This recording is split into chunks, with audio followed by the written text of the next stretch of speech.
प्यारे बच्चों नमस्कार। आप सभी का एमडेन सीनियर सेकेंडरी स्कूल के डिजिटल प्लेटफॉर्म पर आप सभी का स्वागत है। डियर स्टूडेंट्स, हम इंग्लिश ग्रामर की बात कर रहे थे। इंग्लिश ग्रामर की हम बात कर रहे थे और इंग्लिश ग्रामर में हमने +2 क्लास सीबीएसई के लिए कॉम्प्रिहेंशंस का टॉपिक हमने स्टार्ट किया था। कॉम्प्रिहेंशंस का टॉपिक स्टार्ट किया था। 20 नंबर में आना है डियर स्टूडेंट्स। ही आपके एनुअल एग्जाम की अगर हम बात करें तो हमने एनुअल एग्जाम को भी ध्यान में रखना है और जुलाई में जो आपके टेस्ट होने हैं हमने उसको भी ध्यान में रखना है। तो कॉम्प्रिहेंशन मैंने आपको बताया था। कॉम्प्रिहेंशन 3 तरीके से या 3 टाइप्स इसके होंगे कॉम्प्रिहेंशन के। एक होगा आपका फैक्चुअल, एक होगा आपका डिस्कर्सिव और एक होगा आपका लिटरेरी। ये 3 टर्म्स आपसे पूछे जाएंगे, फैक्चुअल, डिस्कर्सिव और लिटरेरी। ये कॉम्प्रिहेंशन आपका फैक्चुअल भी हो सकता है, लिटरेरी भी, डिस्कर्सिव भी और आपका ये रहेगा 10 नंबर में। इनमें से कोई भी एक मैसेज आपका आ सकता है।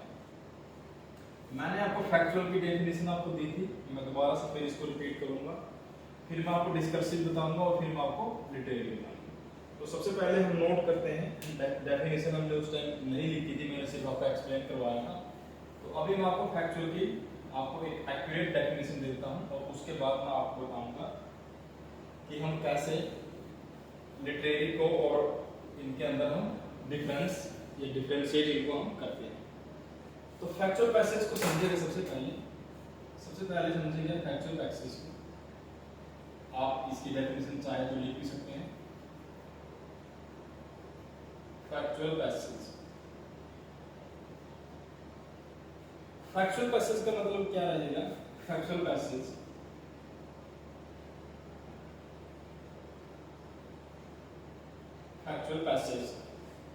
convey information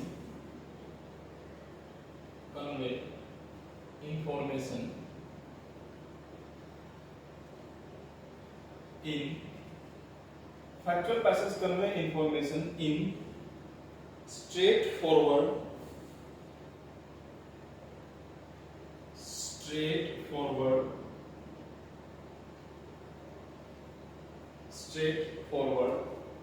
and direct manner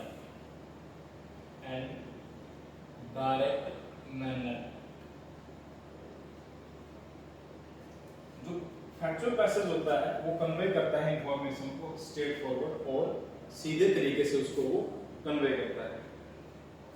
किसके बारे में? अबाउट अ पार्टिकुलर सब्जेक्ट,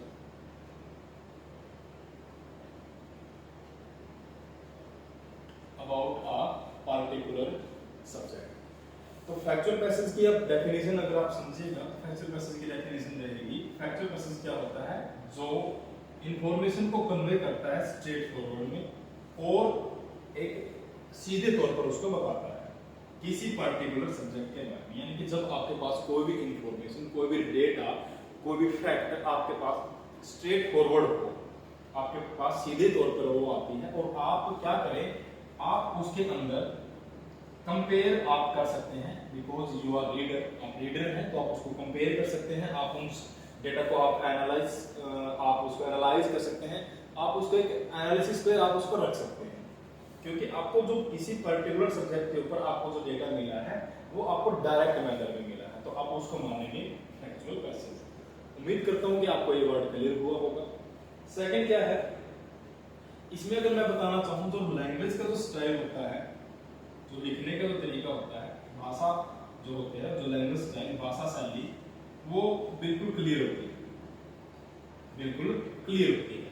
और दूसरा क्या हो सकता है, ये क्या करेगा, ये हम बार बार रिपीट करें इस बात को कि ये क्या करता है, ये इसका जो तरीका होता है वो बिल्कुल डायरेक्ट या फिर बिल्कुल स्ट्रेट फॉरवर्ड होता है, ताकि रीडर्स उन सभी फैक्ट्स को या उन सभी डेटा को, जो भी फैक्ट उसमें मिले, नेम से पता चल रहा है फैक्चुअल या कोई भी डेटा, उसको सीधे तौर पर वो एनालाइज कर पाए या फिर उसको कंपेयर कर पाए, तो उसको हम बोलेंगे फैक्चुअल पैसेज। 10th क्लास में भी फैक्चुअल पैसेज पूछा जाता है। 10th क्लास में भी फैक्चुअल पैसेज पूछा जाता है।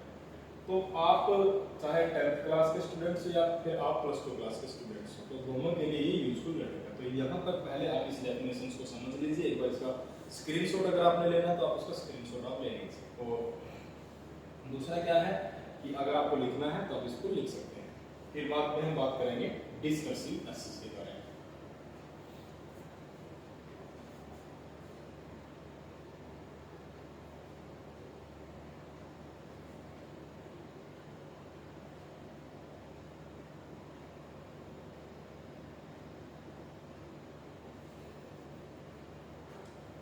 चलिए आपने लिख लिया होगा इसको।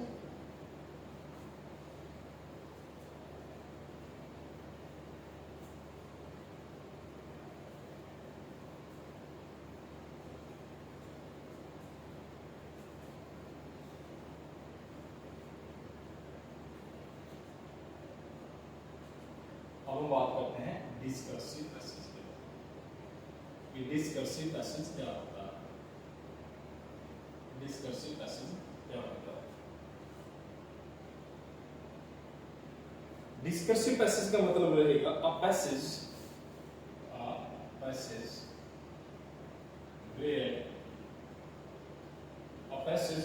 where the writer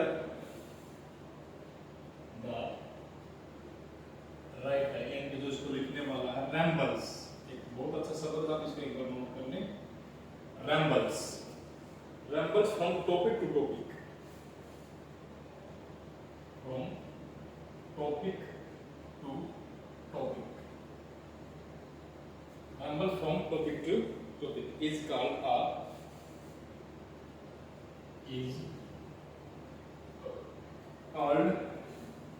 a discursive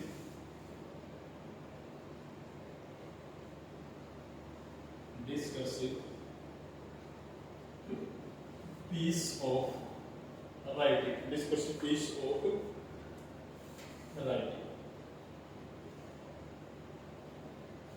देखिए, इससे पहले आपने जब फैक्चुअल पैसेज पढ़ा था, आपने एक वर्ड पढ़ा था स्ट्रेट फॉरवर्ड। स्ट्रेट फॉरवर्ड का मतलब होता है बिल्कुल सीधे तौर पर बात को बोलना। लेकिन यहाँ पर क्या होता है, यहाँ पर जो राइटर है, यहाँ पर राइटर क्या है, किसी भी टॉपिक को तो किसी दूसरे टॉपिक के साथ क्या करता है, उसको रैम्बल्स करवाता रहता है। रैम्बल्स का मतलब क्या होगा कि बात आपको डेटा और फैक्ट तो आपको जरूर मिलेंगे, बट वो क्या होंगे, वो घुमा फिराकर बोले गए, यानी कि उनको रैम्बल्स कर दिया गया होगा। अब यहाँ पर रीडर्स क्या करता है, रीडर्स इस पैसेज को रीड करता है और रीड करने के बाद वो उन सभी, पहले अगर ये फैक्चुअल होता तो आपको वो सीधे सीधे तौर पर आपको मिल जाता, सीधे तौर पर आपको मिल जाता है। कहने का मतलब ये है कि ये जो यहाँ पर कुछ लाइनें लिखी हैं, ये सीधा सीधा रिलेट करेगी इनके साथ, और ये रिलेट करेगी इसके साथ, इनके साथ। लेकिन यहाँ पर क्या होगा, डिस्कर्सिव में क्या होगा, डिस्कर्सिव में क्या है कि कोई टॉपिक यहाँ पर मान लीजिए ये आपको एक कॉम्प्रिहेंशन में दिया जाता है, ये टॉपिक लिख दे किसी और के ऊपर, दूसरा पैराग्राफ होगा किसी और टॉपिक के ऊपर। कहने का मतलब ये है कि ये बिल्कुल वैरी तो नहीं करेगा, बट यहाँ पर कुछ बातें घुमा फिरा के बोल जाएगी, यहाँ पर कुछ घुमा फिरा के बोल जाएगी। अब रीडर्स को क्या करना है, इन दोनों को क्या कर देना है, मर्ज करना है, इनको रिलेट करना है एक दूसरे के साथ, तो उसको आप बोलेंगे डिस्कर्सिव पैसेज। उम्मीद करता हूँ आपको क्लियर हुआ होगा, आपकी सारी बातें समझ में आई होंगी। तो यहाँ तक की बात आप एक नोट कर लें। बिल्कुल सिंपल लाइनों में मैंने आपको लिखवा दिया, मैंने बिल्कुल सिंपल भाषा में और आसान शब्दों में मैंने इसको समझा दिया कि डिस्कर्सिव क्या होता है और फैक्चुअल क्या होता है। डिस्कर्सिव का अगर आप और मीनिंग अगर आप निकालना चाहें, डिस्कर्सिव का एक मीनिंग और निकल सकता है, और वो हो सकता है कि इसका हम यूज करते हैं किसी भी स्पीच, या फिर आप कह सकते हैं किसी भी राइटिंग, किसी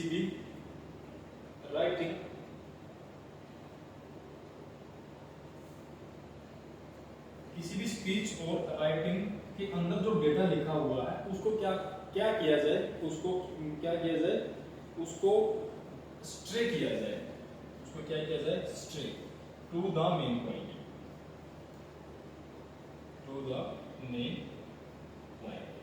यानी कि किसी भी स्पीच को कोई भी स्टेटमेंट दे रखी है, कोई भी राइटिंग में कोई भी आपको कोई रिपोर्ट वगैरह दे रखी है, तो आप उसको क्या करेंगे, उसको स्ट्रे किया जाता है मेन पॉइंट, यानी कि आपको क्या करना है, उसको लेके जाना है उस मेन पॉइंट तक।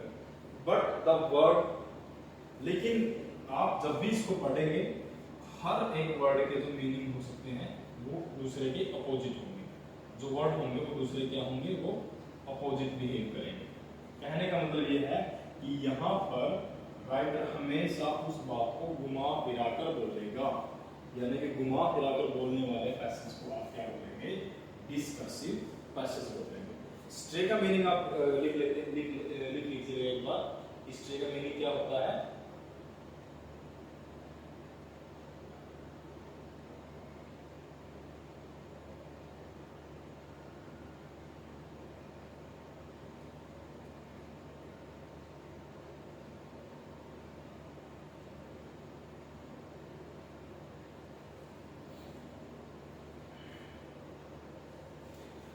यानी कि भटक जाना, अपने जगह से भटक जाना, भूल जाना, बात वही आती है भटक जाना। ये तो घुमा फिरा कर बोलना, भटक जाना, घुमा फिरा कर बोल जाना, या फिर क्या है, अपने किसी पॉइंट से भटक जाना। मैंने लिखा ना कि कोई भी स्पीच और राइटिंग है वो क्या हो जाते हैं, स्ट्रे, भटक जाते हैं, वो बिखर जाते हैं एक दूसरे के पॉइंट को, टू द मेन पॉइंट तक पहुंचते पहुंचते वो क्या हो जाते हैं, वो भटक जाते हैं। यहाँ पर रीडर्स को क्या है, बड़े ही एक अच्छे तरीके से उन चीजों को समझना होता है और उन पॉइंट को एक दूसरे के साथ मिलाना होता है, तभी जाके बनेगा आपका डिस्कर्सिव पैसेज। थर्ड और बात कर लेते हैं हम इसके बारे में। थर्ड है आपका जो +2 क्लास के सिलेबस में बताया गया है, ये जो पैसेज है वो है आपका लिटरेरी। अभी लिटरेरी क्या होता है, लिटरेरी से आपका क्या मतलब है, आप हेडिंग डालेंगे लिटरेरी।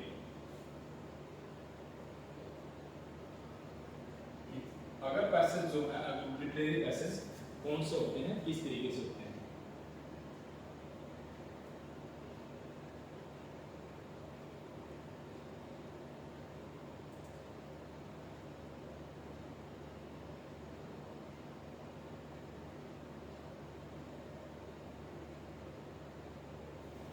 लिटरेरी पैसेज का मतलब होगा, लिटरेरी पैसेज का मतलब होगा, लिखिएगा a literary passage, a literary passage, a literary passage is an excerpt is an excerpt from a written text,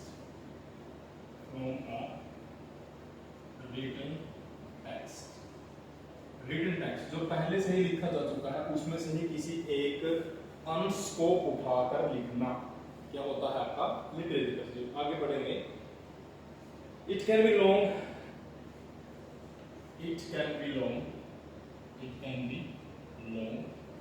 ये बड़ा भी हो सकता है, it can be long as a chapter,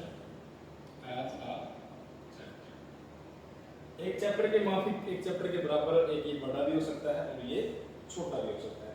as a short as a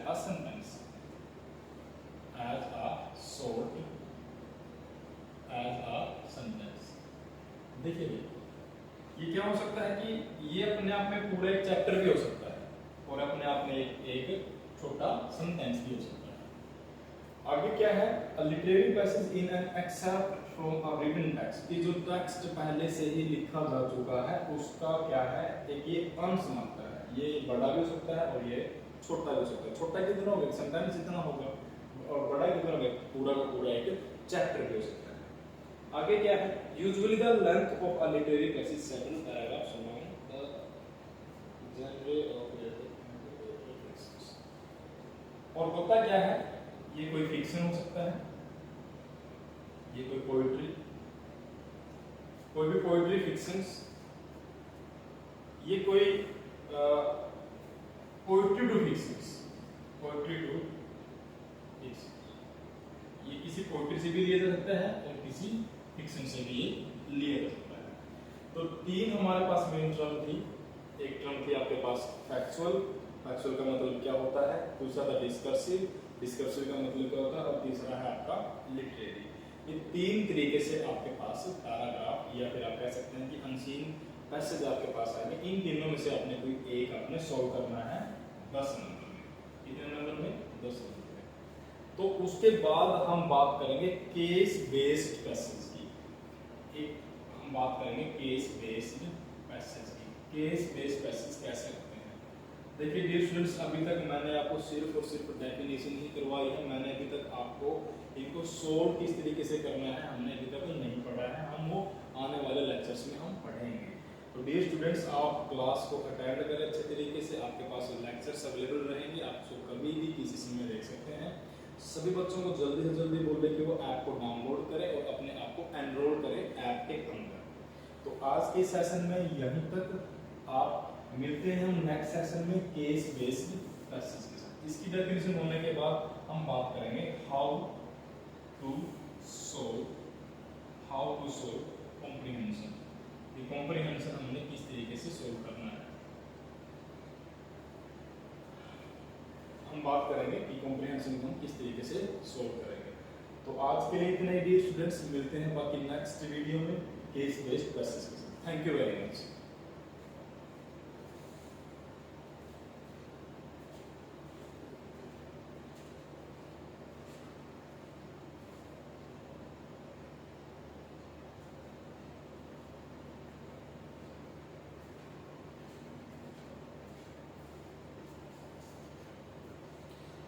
dear students, मैं थोड़ा सा और एक्सप्लेन करना चाहूँगा इसको कि हमने कैसे किस तरीके से पैसेज को हम सोल्व कर सकते हैं। अभी हम थोड़ा सा केस बेस्ड के बारे में और बात कर लेंगे और हमारे पैसेज या कॉम्प्रिहेंशन पूरे भी हो जाएंगे। मैंने अभी देखा कि टाइम है अपने पास इस लेक्चर को कंप्लीट करने का, तो मैं आपको पहले पैसेज बता ही रहा हूँ, तो मैं सारे सभी की सभी डेफिनेशंस आपको दोबारा से बता दूँगा एक बार। और क्या है, फिर हम इसको सीधा डायरेक्टली हम इसको सोल्व करने के ऊपर आ जाएंगे कि हमने इसको सोल्व किस तरीके से करना है। तो तीन में से तो कोई आपने एक करना है। एक क्वेश्चन आपका रहेगा case based passage. Case based passage, case based passage क्या होते हैं इसके बारे में हम बात करेंगे। देखिए केस बेस्ड का मतलब क्या रहेगा डियर स्टूडेंट्स, कि पहले से ही आपको कोई ना कोई केस, कोई ना कोई आपको डेटा इस तरीके से लिखा हुआ मिलेगा आपको। कोई चार्ट हो सकता है, वो कोई ग्राफ हो सकता है, वो कोई भी ग्राफ चार्ट से किसी भी तरीके से हो सकता है। मान लीजिए आपके पास मैंने ये एक पाई चार्ट बना दिया। पाई चार्ट में मैंने क्या किया कि इतने एंगल के ऊपर मान लीजिए मैंने लिख दिया 30%, मैंने लिख दिया 10%, ये आपका हो गया 40%, ये मैंने यहाँ पे लिख दिया आपका 30%। ठीक है, ये हो गया आपका 30%, ये हो गया आपका 40% और ये हो गया आपका 10% और ये रह गया आपका 20%। अब ये कोई डेटा है, इसको किसी और कलर में हम कलर कर देंगे, इसको किसी और कलर में और इसको किसी और कलर में, इसको किसी और कलर में। तो इनके हर किसी के ना कोई सिंबल दे दिया जाएगा। पहला ये पाई चार्ट हो सकता है, ये कोई ग्राफ भी हो सकता है, ये कोई ग्राफ भी हो सकता है।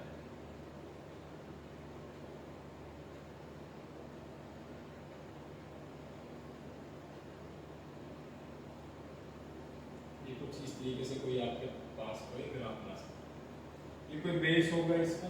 अब इसके अंदर कोई डेटा दे रखा होगा, ये मान लीजिए कि यहाँ पर यहाँ तक जो दे रखा है कोई ईयर है,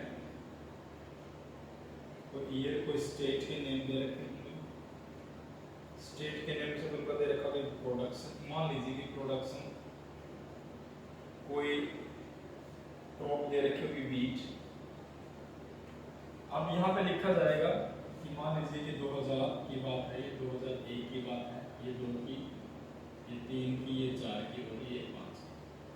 ठीक है, यहाँ पर स्टेट दे देगा, मान लीजिए हरियाणा है, ये राजस्थान है, ये गुजरात है, ये आपका पंजाब, ये आपका मध्य प्रदेश, ये आपका छत्तीसगढ़ और ये आपका अरुणाचल प्रदेश।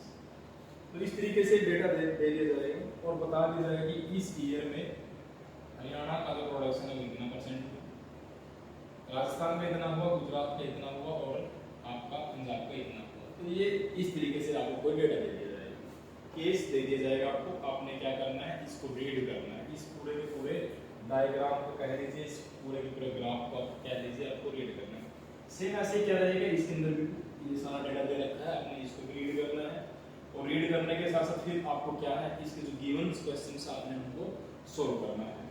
कोई ग्राफ हो सकता है, कोई चार्ट से कोई भी डेटा किसी भी तरीके से लिखा हुआ होगा, तो आपने उसको एनालाइज करना अच्छे तरीके से, उसको रीड करना है और क्या है फिर अपने क्वेश्चन से आपने आंसर करने। तो ये है आपके कॉम्प्रिहेंशन के चारों के चारों टाइप्स मैंने आपको बता दिए।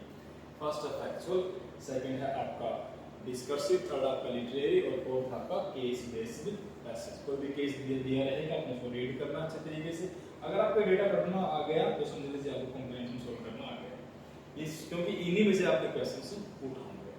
तो डियर स्टूडेंट्स, इस सेशन में हमने चार बातों को समझा है, फैक्चुअल को, डिस्कर्सिव को, लिटरेरी को और हमने केस बेस्ड को। ये केस बेस्ड भी आपका 10 नंबर में पेपर में पूछा जाएगा। ये केस बेस्ड भी आपका 10 नंबर में आपके पेपर में पूछा जाएगा। तो डियर स्टूडेंट्स, आज के इस सेशन में हम इतना ही रखेंगे। आगे हम मिलेंगे नेक्स्ट सेशन में, तो हम बात करेंगे इसकी, थोड़ा सा रिवाइज करवाऊंगा इसको मैं दोबारा से, और मैं बताऊंगा कि आपने कॉम्प्रिहेंशन को किस तरीके से सोल्व करना है। आपको पीडीएफ असाइनमेंट्स आपको प्रोवाइड करवा दी जाएंगी और सारे के सारे क्वेश्चंस को किस तरीके से बनाना है आपको सिखा दिया जाएगा। तो आज के लिए इतना ही। थैंक यू वेरी मच, मिलते हैं नेक्स्ट वीडियो।